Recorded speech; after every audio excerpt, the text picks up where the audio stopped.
Imana ishimwe cyane, Imana ishimwe rwose ku bwa Yesu, we wadukiranuye nayo, apfuye urupfu rungana n'urupfu rw'iteka twagombaga gupfa.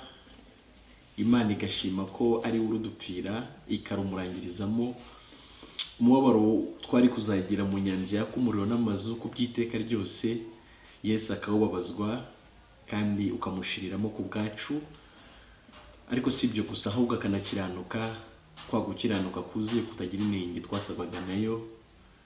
Ni ukuri Imana ishimwe ku bw'ibyo. Nshima Imana rero ko by'umwihariko nanjye iyo nkuru nziza yangezeho, kandi Imana ikemeza umutima wanjye ko ariyo yonyine yo kunkiza, nkizera bikamuhanyiriza no gukiranuka, nk'uko ijambo ry'Imana ribivuga nanone mu Waroma 10:10 ko umutima ari w'umuntu yizeza akabarwaho gukiranuka, akanwa akaba ariko yatuza agakizwa. Ntabwo nari mbizi ko nsabwa kubarwaho gukiranuka k'undi muntu, ahubwo nari nzi ko gukiranuka kwanjye ariko kuzampesha kujya mu ijuru. Ariko Imana ishimwe ko yansobanuriye neza ko nta gukiranuka kwanjye nabona kwazampesha kubana nayo, ahubwo ko gukiranuka kwanjye ari nako gukiranirwa ahubwo burya. Ibyo nita gukiranuka k'umuntu mu by'ukuri naje kumenya ko ntako, ahubwo niyo mirimo yo kugomera Imana umuntu akora yibwira ngo azayiperezanta cyangwa azayigaragaza imbere y'Imana, Imana nayo imwemere.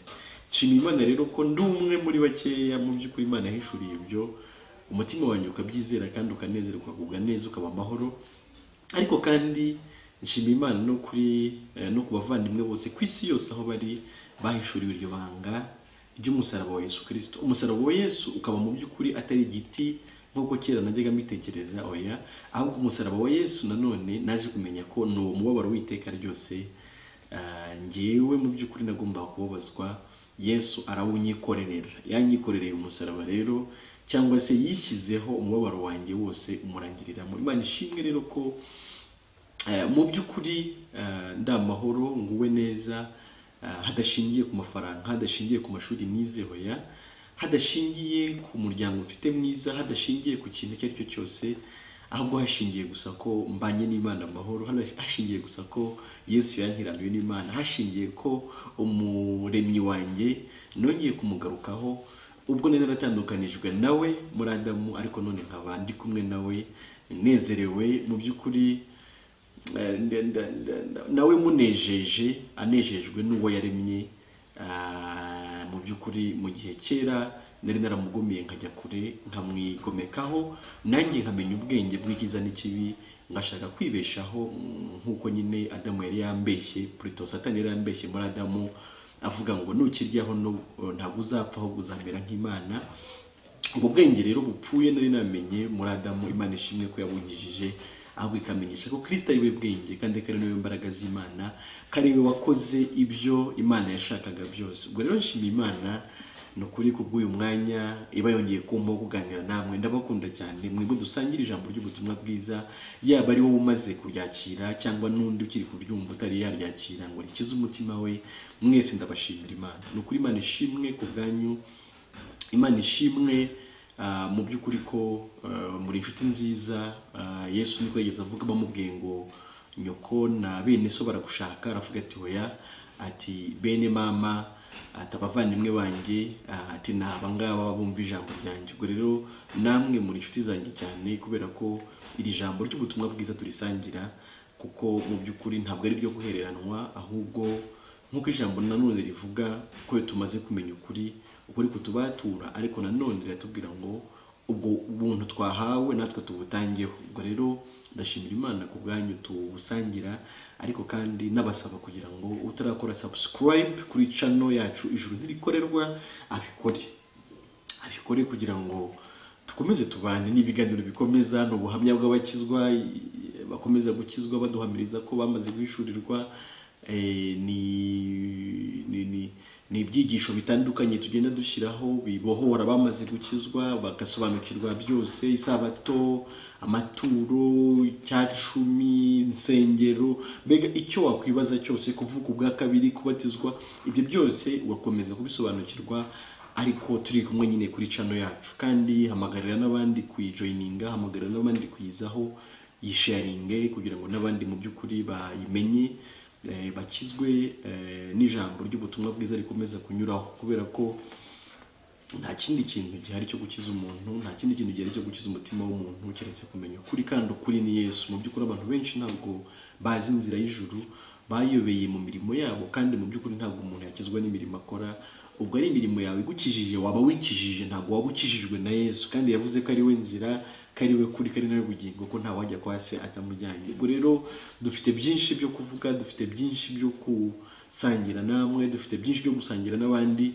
Ubwo rero kuko bihari, nasaba nyine ko tutabyihererana, ahubwo tubisangire n'abandi. Ubwo rero natekereje ko nakora video zigiye zigaragaza ubuhamya bwa bene data bagenda bahishurirwa hirya no hino, uburyo banezerewe, uburyo bishimye, uburyo bashima Imana, uburyo mu by'ukuri bavuye mu rupfu bakajya mu bugingo buhoraho, imitima yabo ikabohoka. Ubwo rero navuga nti n'uyu munsi nicyo natekereje ko nakora, ni ukubasangiza video y'ubutumwa bwiza, y'ubuhamya cyane cyane bw'abizeye Yesu, aho twari twagiye mu ivugabutumwa, kugira ngo mu by'ukuri namwe mwirebere ibitangaza Imana ikomeza gukora. Ariko si ibyo gusa, hari amavideo y'ubuhamya abantu bagenda batanga ku gihe cy'imibatizo n'ahandi.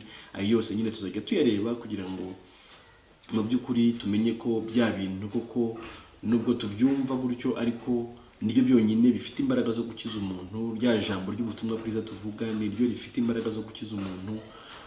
Ubwo rero nkavuga nti mu by'ukuri amavideo y'ubuhamya arahari, ndifuza ko nzajya nyabereka, ndifuza kujya mbasangiza mu by'ukuri ubuhamya bw'abagenda bakizwa, ubuhamya bw'abagenda babohoka, kugira ngo mu by'ukuri namwe mukomeze kwiyumva mu muryango mugari w'abana b'Imana, mu muryango mugari w'abizeye Yesu Kristo. Ntabwo rero nuko abantu benshi babitekereza ngo ni ubutumwa bw'inzaduka, ngo na madini oya, ngo na madini y'inzaduka oya, ntabwo ari amadini y'inzaduka, ntabwo ari idini rishyashya rije oya, ahubwo mu by'ukuri ni ubutumwa bwiza bwahozeho kuva kera, nibwo intumwa zabwirije, nibwo Kristo nawe yahishuraga mu byo yavugaga byose.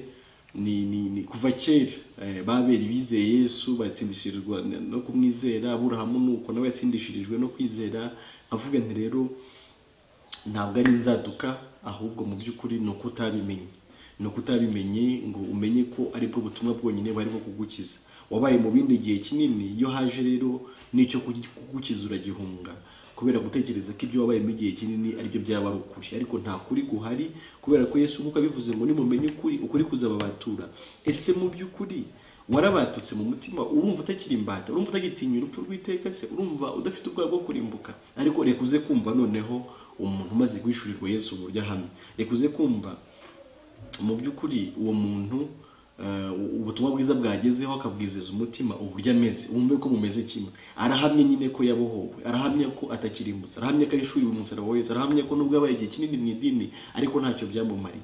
Iryo rero niryo jambo rikiza, nizo mbaraga z'Imana. Niko Pawulo avuga mu Baroma 1:16-17, akavuga ngo ubutumwa bwiza ntibunkoze isoni, kubera ko ari imbaraga y'Imana ihesha uwizera wese gukizwa, ngwere ku Muyuda ukageza no ku Mugiriki. Ubwo rero navuga nti mu by'ukuri nawe giza gukubwira ko atari ubutumwa bwiza wumvishe, nuko utakize mu mutima wawe, nuko umutima wawe ufite ubwoba, nuko hakirimo kurimbuka. Ariko ni wumva ubutumwa bwiza ukabwizera, uraza kumva itandukaniro, urumva ububotse mu mutima, urumva ubaye amahoro, urumva ukize, urumva rwa rupfu rw'iteka rwakubungagamo rurangiye. Ubwo rero reka ne gufata umwanya munini, reka mu by'ukuri reke murebe ubuhamya bwa bene data, murebe uburyo banezerewe, hadashingiye ku mafaranga, hadashingiye ku kintu icyo ari cyo cyose, hadashingiye ku miryango, hadashingiye ku bwiza, hadashingiye ku bukire, hadashingiye ku cyubahiro, hadashingiye ku kindi kintu icyo ari cyo cyose, ahubwo hashingiye ku ijambo rikiza ribohora imitima yabo. Ubwo rero nikaze, ni karibu, nimukurikire, hanyuma mwirebere uburyo Kristo akomeza gukora imirimo ndetse n'ibitangaza. Imana ishimwe cyane ku bwa Yesu. Amen. Kitsi badusuye nako baje mwaya materaniro, njye ndabona nagize gahunda yo kubumvaho cyane, uretse uyu niwe nagerageje kumva. Batubwire itandukaniro, burya nda n'umugabo ukwiye gutinya itandukaniro ry'ibyo bumvise, niba harimo n'inyungu aravuga ati cyakora ngewe nungutse iki ngiki. Kandi n'umugabo utavugiye aho ngaho ushobora no kuvuga atari ibi byose ni ibinyoma, shingiye kuri iki ngiki. mutubabarire mu bashyitsi nibura mutubwire murakoze turahera kuri Serena ahibutse ariko kubaza ikibazo kwa kundi babajije ikibazo tubwire nuko wabyumvise itandukaniro uko nabyumvise muri ndewe nashima n'Imana yangejeje hano kubera ko buranumvishe ko bundi numvaga ko kugira ngo nzajye mu ijuru nazabihabwa nuko nareka ibyaha none maze kumva ko ibyaha kubyikuramo burundu ndanuko nanarabigaragaje byaranze ubwo rero ubwo numvishe ko icyangombwa ni ukwizera Yesu Kristo akaba ari umukiza wanjye ubwo numvishe ko bitandukanye n'ibyo narinzi rwose shimye Imana yangejeje hano urumva uzamwizera kwa kangahe uhereye none uhereye none wicara wikwihuta turahari ntaho turi kujya twihuta icara rwose ndakuhagarara uhereye none n'iki wizeye uhereye none ufite iki utari ufite umeze ute bimeze gute kuko nicyo Israel yababajije kugira ngo tubwire uko mumeze mu by'ukuri ikindi nungutse bono nuko ngimara kumva ko Yesu yabambwe kubera ibyaha byanjye ari nacyo yazize numvishe ko ndi umwera ubwo rero nari mfite imbungenge ko ijuru ndagomba kuzaribona ubu ndi kumva muri njyewe ngomba kuribona arose rero yavuga ati ubu ndi no kugendana mu modoka cyangwa no kugenda bati niho yagwa ndakibazo kuko nzi ko ijuru ari ijyanjye mugihe wagendaga mu mutwe bati Imana ko bijanga ko ubu namvuye basi byaba bintangiranye ubu rero rwose shimye Imana ko rwose ubu nzi ko ijuru ari ijyanjye kuko nanjye niza Yesu Kristo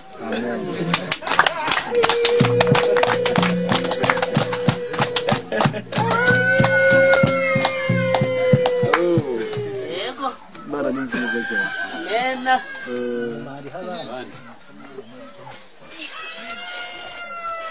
n'abandi dukeneye kubumva uravuga uko umeze uravuga ibyo ufite si ngombwa kuvuga n'ibyo Sere yavuze uratubwira uko umeze nawe uko waje n'uko utashye bitandukaniye bijyanye utanabyumvise ntayo kubwira iteraniro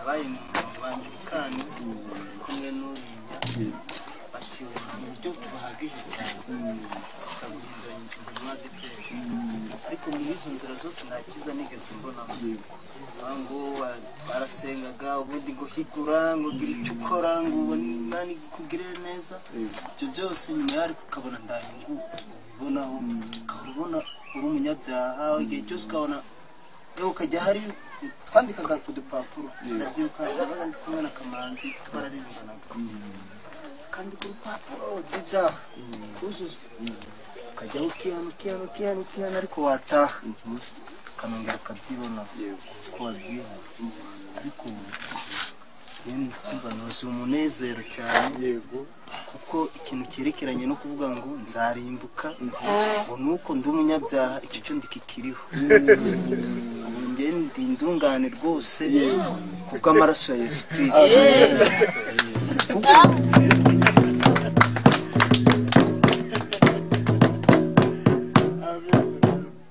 njyewe sinabasha kwikuraho ibyaha nta n'imbaraga nabona kuko ari ukuvuga ngo imbaraga ubwo icyo gihe tayari abakire bagira ute ni igihe ijuru ryaba ribaye iryabo bakoresha amafaranga yabo bakoresha imbaraga ubutunzi bwabo bakagira ute ijuru tayari bakarijyamo abakene twe tukaba tugize ute turaribuze kuko ndangije kumva ko ijuru ari iry'ubuntu mbese uwo ari we wese ararigenewe ahubwo kurisobanukirwa kugira ngo arihabwe icyo kibazo njye rero icyo kibazo cyavuye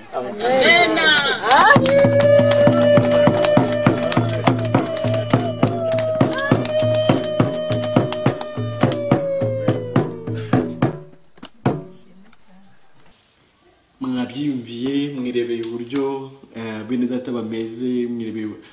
turi kubwiriza ni mu misozi ya za Rubavu ariko mwabonye uburyo banezerewe, uburyo baguwe neza, uburyo mu by'ukuri bishimye, uburyo ubutumwa bwiza bubagezeho, uburyo bameze nk'abantu bari bafungiraniye ahantu mu mwijima mwinshi ariko umucyo ukaba ubarasiye.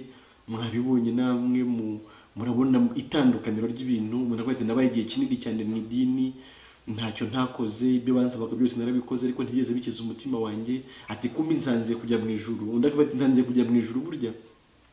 Ati ahubwo bigenewe abantu bose, ahubwo nuko abantu batabimenye. Ni icyo ngicyo cy'ubutumwa bwiza buhishura no inzira ijya mu ijuru. Ubundi ikintu idini idafitiye igisubizo ni uburyo umuntu yajya mu ijuru. Ariko nanone ukibaza se ubwo bafite iki? Niba badafite icyo bafite iki? Niba udafite inzira, niba udafite icyajyana umuntu mu ijuru, ubwo noneho ufite iki? Ubwo rero nkavuga nti mu by'ukuri ngiki kintu dufite ni ubutumwa bubohora, ni ubutumwa n'inzira, ni ukugaragariza abantu inzira ijya mu ijuru. Irahari irafunguye, Yesu yarayifunguye. Ubwo yaravuze ngo Yesu niwe wuguruye rwa rurembo rwo mu ijuru ngo kugira ngo rwinjiremo ngo kubw'ubuntu bwinshi agira. Yesu yaruguruye, Yesu yarakinguye, araguhamagara kugira ngo winjire. Ikibazo cyaba wowe, ariko Yesu w'iki yamaze kugikemura. Ubwo rero nkavuga nti mu by'ukuri ni wumva ijwi ry'Imana nawe aho uri hose we kwinangira umutima. Niba rero wifuza kutujoyininga, nimba wifuza kubana natwe kuri groupe ya WhatsApp kugira ngo ushobore gusobanukirwa, nimero ni 07844257 07844257. Hanyuma ushatse twandikira uri kure, uri mu mahanga, birasaba gushyiraho code ni +250 784 4257. Tuzishimira kukwakira, tuzishimira mu by'ukuri kwakira. Channel yo ni ya yindi, ni ijoro ntirikorerwa, niyo ibiganiro byose biba biri kunyuraho. Ubwo rero wayijoyininga ugakanda subscribe kugira ngo dukomeze twibanire, dukomeze dusangire, dukomeze tugubwe neza, tunezererwe n'ubuntu bw'Imana nk'inzira yonyine Imana yagennye kugira ngo abari mu isi babashe gukirira muri iyo nzira. Ubwo rero ndagushimiye cyane, ngushimiye ko dukomeje kubana, ngushimiye ubufatanye, ngushimiye kubigaragaza, yaba arimo kubusangiza abandi, nanjye mu kunyandikira kugira ngo dukomeze kuba hamwe, dukomeze tunezerwe. Kandi navuga nti Imana ishimwe cyane ku bwa Yesu we watumye ibi byose bishoboka, watumye mu by'ukuri tubona icyo kuvuga, watumye dutinyuka imbere y'Imana, watumye amahoro mu mitima yacu aboneka. Kuri Imana ishimwe ku bwa byose none kugeza iteka ryose. Amen.